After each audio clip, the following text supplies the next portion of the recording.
I'm Chris Lawrence with your headlines from North Texas. Authorities have arrested an inmate who escaped from jail using a transport van. Scoop Jefferson walks us through what happened from Fort Worth. The dramatic capture of an escaped inmate on the run for more than 2 hours in North Fort Worth, recorded by Chopper 8 Monday afternoon. Tarrant County deputies located inmate Carlos Romero on the grounds of a mobile home manufacturing company. Sheriff Bill Wayburn explained how Romero's got away during transport Monday morning around 11:45. He's a little fella, and once on the van, was able to slip out of the cuffs, jimmy the door, which we're checking into, and he left the van. That sparked the 2-hour-plus manhunt. Deputies had just picked up Romero here at the Green Bay facility in North Fort Worth. He was due in felony court on aggravated robbery charges. Multiple agencies assisted deputies, setting up a perimeter during the search. Concerned about the safety of him and his co-workers nearby, Christopher Morales started asking questions about their area being flooded with so many police officers from different agencies. One was parked outside of my plant, and I approached the officer, asked him if we needed to shut our gates, asked what was going on. As more and more officers responded to the area where Romero got away, the search intensified. More than 2 hours later, once getting Romero back in custody, deputies walked him to a sheriff's SUV. He had apparently removed his inmate clothing and ditched his shoes. This time, deputies secured him in the back seat. Cold and tired. He'll be going back to jail. A relief for Christopher Morales. Thank God, our facility is closed in with gates. You have to have a card or be buzzed in to get in. Thankful they stayed safe at work during the inmate escape. In Fort Worth, I'm Scoop Jefferson. Starting this week, families in Texas will be able to apply for school vouchers. Tia Wall shows us why private schools are pushing to inform parents and what you need to enroll. Okay, are you ready? The time is nearly here. Cards. Yes. Okay, let's do cards. When families can apply for public money to send their children to private school in Texas. We want to K through 12, primarily low income and special needs. Those are the priority of the legislature when I voted on the legislation and of our office. Good job. Students like those who learn here. Oh, good job. Here at Green Oaks, the students that we serve all have intellectual disabilities. So Down syndrome, autism, other disabilities that would fall in that category. This is a school that's excited about the new Texas Education Freedom Accounts coming to the state. Since October, we've been having webinars, Zoom meetings, just to share information. The way the federal law is written for special education students, there's a very lengthy timeline to get an IEP, to get that evaluation. And those come from public schools. Up to $30,000 a student. Correct. What does that do for a school like you guys? That's huge. I mentioned our tuition has never covered what our operating costs have been. Starting February 4th, parents can log on to the website and apply.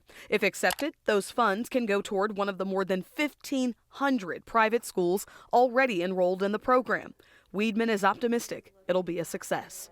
The more people who apply who don't get it, that will be used in future legislative sessions to determine how much money they budget for this in the future.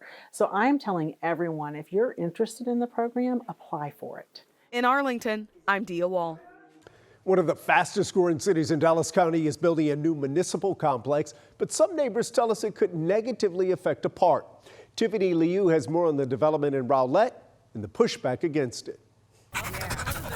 The fresh air at Herforth Park. It's peaceful out here. Is among many things these neighbors love about Rowlett. This is one of the few open spaces we have closest to our house. Their city is changing as they speak, once trees becoming apartments. Kind of like having the trees there, helps shade the park, and takes care of some of that noise you can hear back there. And many worry acres of Herforth Park could be taken away too. The original plan that voters approved for this park included a splash pad, a playground, walking trails that you do see, dog park, new pickleball courts. Living a minute away, Sam Allen was excited for upgrades. My kids literally prayed for the splash pad to come every single night. Those little prayers stopped about a month ago when his family realized it could all be squashed. They're considering cutting some of those things to instead build a municipal complex. The Rowlett City Council meets Tuesday, and the agenda includes the proposed new municipal complex project, whether they'll consider a new location or take more than 9 acres away from the 24-acre Herforth Park. The city complex would include a city hall, an animal shelter, and a police station that includes a detention center that would be taking people in and releasing them each day. He worries for his 4 children and schools nearby. Not great. We reached out to multiple city leaders on this issue. Councilmember Elise Bowers tells us she stated her opposition at the last council meeting. She said, quote, "When the idea was first presented, I supported it because I believed it could be fiscally prudent. However, after listening to many of my neighbors throughout the city of Rowlett, it's clear this location is not appropriate for these facilities." Once green space is gone, it's gone. There's no recouping it. Many residents have made their concerns known. I just feel like our parks are under attack here in Rowlett. And they plan to be heard again Tuesday. I hope that the vote tomorrow proves that. In Rowlett, I'm Tiffany Liu. Right now, high school players, fans, and coaches are digesting the UIL realignment, new rivalries, and a different road to state titles. This afternoon, Luke Clary shows us which powerhouse teams are leveling up, as well as one taking a step back. It's chaotic, but it's exciting. It's a frenzy 2 years in the making. Texas schools finding out who they'll play and where they'll land.